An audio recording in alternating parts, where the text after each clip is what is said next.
Hello everyone, welcome to Shri Physics and Biology classes.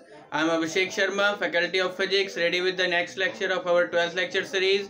Today we will discuss the Gauss law. तो Gauss law पढ़ने से Gauss law एक important law है कि आपने इसमें Coulomb's law पढ़ लिया.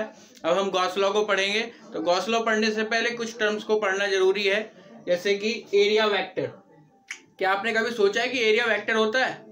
हाँ, एरिया एक वेक्टर होता है और वेक्टर क्वांटिटी है तो इसकी डायरेक्शन होगी. तो एरिया की जो डायरेक्शन होती है वो सरफेस के परपेंडिकुलर होती है. जैसे अगर इस बोर्ड को ये बोर्ड एक एरिया है, सरफेस है, तो इसकी जो डायरेक्शन होगी that will be perpendicular to this surface. ठीक है, इसी तरीके से तो इसे हम कह सकते हैं line perpendicular to a surface. किसी सरफेस के परपेंडिकुलर लाइन अगर हम बना देते हैं that will give the direction of the area. तो ये एरिया वेक्टर यहाँ पे हमने ये शो किया, इसका एरिया ए है तो वेक्टर ए शो करने के लिए इसके परपेंडिकुलर लाइन शो की है. ठीक है. Second thing is solid angle. Solid angle आपने 11th क्लास में स्टार्टिंग में पढ़ा होगा. There are two supplementary quantities, angle and solid angle. तो solid angle formed by a surface on a point. Surface जो किसी पॉइंट पर एंगल बनाता है. लाइन अगर एंगल बनाती है, लाइन का जो प्रोजेक्शन होता है उसे हम बोलते हैं एंगल, और सरफेस का जो किसी पॉइंट पर प्रोजेक्शन होता है उसे हम बोलते हैं सॉलिड एंगल. तो जैसे कि अगर ये सरफेस एरिया है एक डीए, अगर इसे हम चारों तरफ से एक पॉइंट से मिला दें तो एक कुछ कोन लाइक शेप बनेगी. That will give you the solid angle D omega. This part, this is called D omega solid angle. D omega से इसे रिप्रेजेंट करते हैं या ओमेगा से करते हैं. स्मॉल के लिए डी ओमेगा हम कह रहे हैं. ये इक्वल होता है उस सरफेस के एरिया को अगर हम डिवाइड करते हैं उससे उस पॉइंट की डिस्टेंस के स्क्वायर से, D A upon are square. तो ये भी ये भी यहाँ पर ध्यान देने वाली बात है. ये आर अगर ये है तो ये भी आर होगी. इसका मतलब ये इसके परपेंडिकुलर सरफेस होगा. अगर यहाँ से इससे मैं एक सेंटर लाइन मिलाऊं तो वो इसके परपेंडिकुलर होगा. अगर ये परपेंडिकुलर नहीं होगा तो if a surface makes an angle theta with the normal surface, अगर नॉर्मल नहीं है वो थीटा एंगल बना रहा है तब कितना एरिया होगा. तो यहां पर एक सरफेस ये बनाया है मैंने जिसका एरिया डेल्टा ए है. इसका वेक्टर मैंने डेल्टा ए वेक्टर बनाया हुआ है. इसका एरिया डेल्टा ए डैश है. ये यहाँ पर डेल्टा ए लिखा है, इसे डेल्टा ए डैश पढ़े आप प्लीज. और इसका जो वेक्टर है वो डेल्टा ए डैश वेक्टर मैंने शो किया हुआ है. ये जो डेल्टा ए डैश बनाया है मैंने, ये तो परपेंडिकुलर है इस पॉइंट के, लेकिन ये इसके परपेंडिकुलर नहीं है. तभी ये मैंने एक परपेंडिकुलर एंगल बनाया है और ये दिख रहा है कि ये इससे थीटा एंगल बना रहा है. तो अगर हमें जो सॉलिड एंगल फाइंड करना है वो डेल्टा ए की वजह से करना है. तो डेल्टा ए की वजह से जो सॉलिड एंगल बनेगा वो delta A dash normal surface से वही बनेगा. तो हम delta A dash upon are square कर सकते हैं उसी डेफिनेशन से. Delta omega will be delta A dash upon are square. तो अब ये बात आती है डेल्टा ए डैश. हमारे पास डेल्टा ए डैश तो नहीं है, तो डेल्टा ए डैश कैसे फाइंड करेंगे? तो अगर आप इसे इस तरह से वेक्टर एक राइट एंगल ट्रायंगल बनाने की कोशिश करें तो डेल्टा ए डैश ये साइड हो जाएगी, डेल्टा ए इसका हाइपोटेनस हो जाएगा. तो cos theta is equal to base upon hypotenuse delta A dash upon delta A. तो यहाँ से डेल्टा ए डैश आ जाएगा delta A cos theta upon are square. तो अगर सरफेस नॉर्मल सरफेस से थीटा एंगल बनाता है तो आप solid angle delta A cos theta upon are square रख सकते हैं. ये एक्सप्रेशन आपको याद रखना है, गॉस लॉ के प्रूफ में काम आएगा. इससे पहले एक लाइन मैंने यहाँ पर स्किप की थी. Solid angle form by the whole sphere at the centre. अगर पूरे स्फीयर से या पूरे किसी भी 3D शेप के उसके सेंटर पर अगर सॉलिड एंगल आपको निकालना है तो जो उसका सरफेस एरिया हो सकता है वो हो सकता है 4 पाई आर स्क्वायर. उसे आप डिवाइड कर दीजिए आर स्क्वायर से, तो आर स्क्वायर से आर स्क्वायर कैंसिल हो जाएगा, ये आ जाएगा 4 पाई स्टेरेडियन. ठीक है. नेक्स्ट, ये तो एक मैथमेटिकल जो टर्म्स की हमें जरूरत पड़ेगी गॉस लॉ गॉस थ्योरम में, वो हमने आपको डिस्कस किए. अब हम बात करते हैं main topic electric flux. Flux क्या होता है? देखिए, इलेक्ट्रिक फ्लक्स का जो डेफिनेशन है वो ये है number of field lines passing through a surface. ये एक सरफेस है, मैं ये मान लेता हूं कि ये एक सरफेस है. तो इस सरफेस से पास होने वाली, अगर मैं यहाँ पर इलेक्ट्रिक फील्ड बनाता हूं एक, तो इस सरफेस से जितनी लाइन पास होंगी वो इससे पास होने वाला इलेक्ट्रिक फ्लक्स होगा. ठीक है.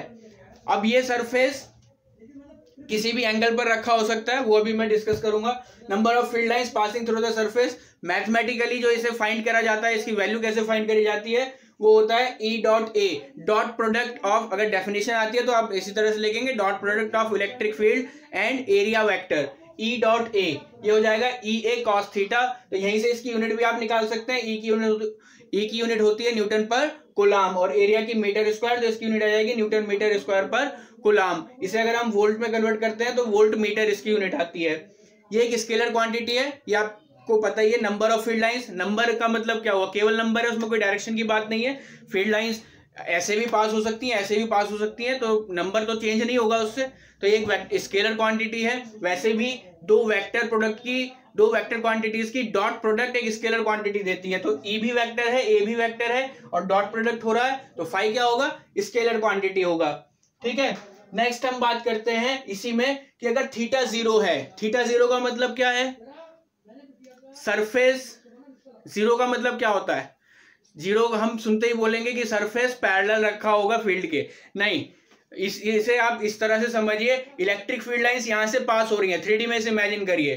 तो अगर सरफेस परपेंडिकुलर रखा है तब इसकी जो डायरेक्शन है वो क्या होगी, सरफेस की डायरेक्शन उसके वेक्टर उसके परपेंडिकुलर होती है। तो सरफेस की जो डायरेक्शन है वो होगी इसके परपेंडिकुलर, यानी इस डायरेक्शन में। इलेक्ट्रिक फील्ड भी मैंने आपको इसी डायरेक्शन में बताया है। तो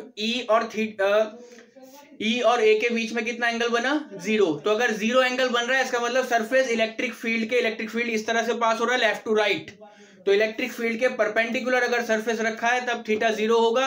और इस केस में जितना इलेक्ट्रिक फील्ड लाइंस आप यहां से भेजेंगे वो सारी इसमें से पास हो जाएंगी, यानी मैक्सिमम जितनी ये एक्सेप्ट कर सकता है, जितना इसका एरिया है, जितनी इलेक्ट्रिक फील्ड लाइंस इसमें से पास हो सकती है वो सारी इसमें से पास हो जाएंगी। तो इसका जो फ्लक्स होगा वो मैक्सिमम होगा ई ए, cos 0 होता है 1।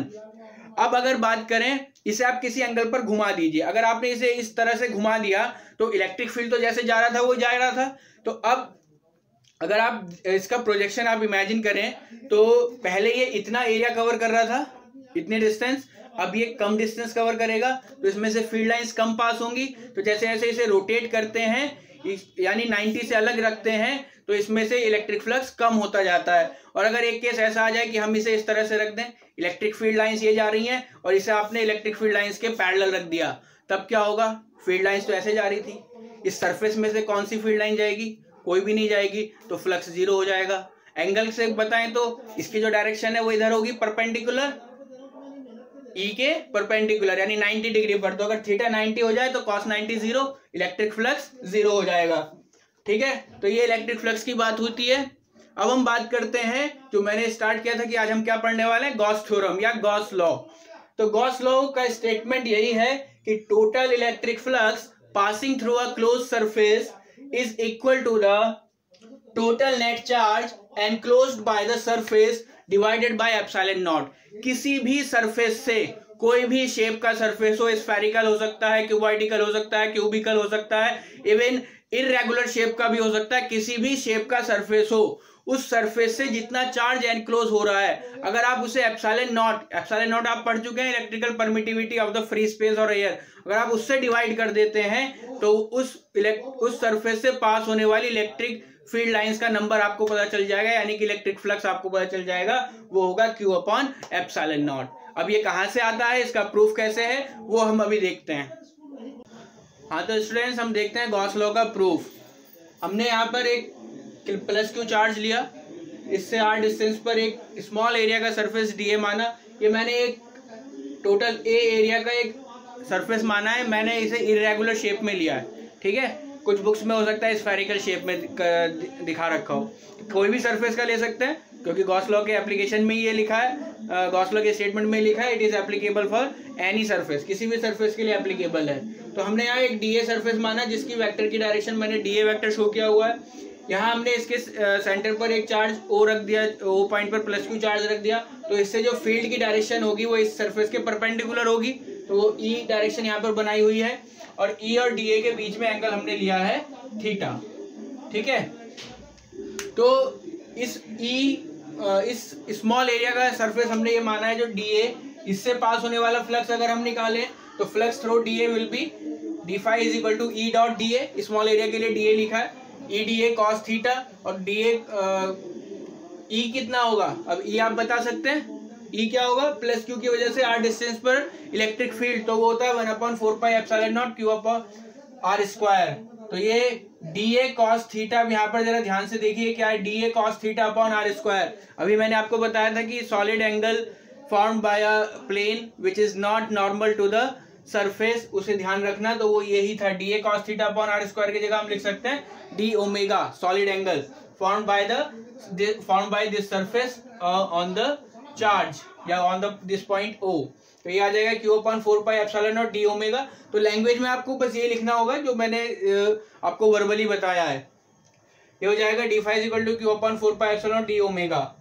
तो ये तो हुआ dA से। अगर हमें टोटल का निकालना है तो क्या कर देंगे, integration total flux through the whole surface will be the integration close integration of d phi. Close integration का मतलब होता है पूरे सरफेस, ये क्लोज सरफेसेस हैं तो ये क्लोज इंटीग्रल होते हैं इनके।